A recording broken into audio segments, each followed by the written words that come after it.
Alors, la femme enceinte a besoin de beaucoup de fer. Au total, elle a besoin pratiquement de 8 à 10 grammes, à 10 milligrammes par jour de fer, soit 10 fois la normale. Vous avez besoin d'1 milligramme par jour. Là, elle en a besoin presque de 10 fois, parce qu'au fait, déjà le fœtus a besoin de 300 milligrammes, les saignements de la délivrance c'est 200 milligrammes, l'allaitement 1 milligramme. Le risque de cette anémie dans la population générale est de 35% de la carence et de près de 20% d'anémie avérée. Le risque donc, quand les grossesses sont rapprochées, et ce qu'on ne fait pas souvent, c'est en prévention donner du fer oral à partir du 4e mois.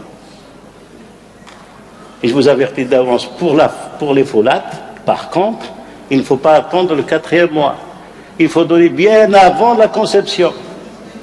Bien avant, c'est pas une semaine. C'est 4 mois. On peut vous dire même jusqu'à 10 mois pour prévenir la carence en folate et le risque de spina bifida, de malformation. Donc ce n'est pas en prescrivant le premier jour. Au fait, c'est une année avant le mariage. Comme ça, vous êtes sûr.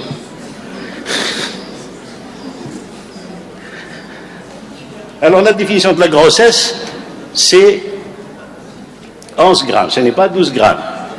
Parce qu'en fait, elle entraîne, je disais tout à l'heure, 35 à 56% des femmes sont anémiques. La physiopathe de cette hémodilution, c'est qu'il y a un gain de plasma ou une inflation plasmatique de près de 40%.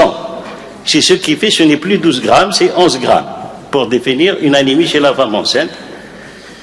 Et parce qu'il y a des besoins donc élevés du fœtus, du placenta et le risque de ce HELP syndrome avec hémolyse, cytolyse, thrombopénie. Le deuxième problème, c'est le postpartum. C'est finalement la morbidité maternelle qui est un problème de santé publique réel. Dans les pays en voie de développement ici, c'est qu'il y a encore de la mortalité de la mère après l'accouchement.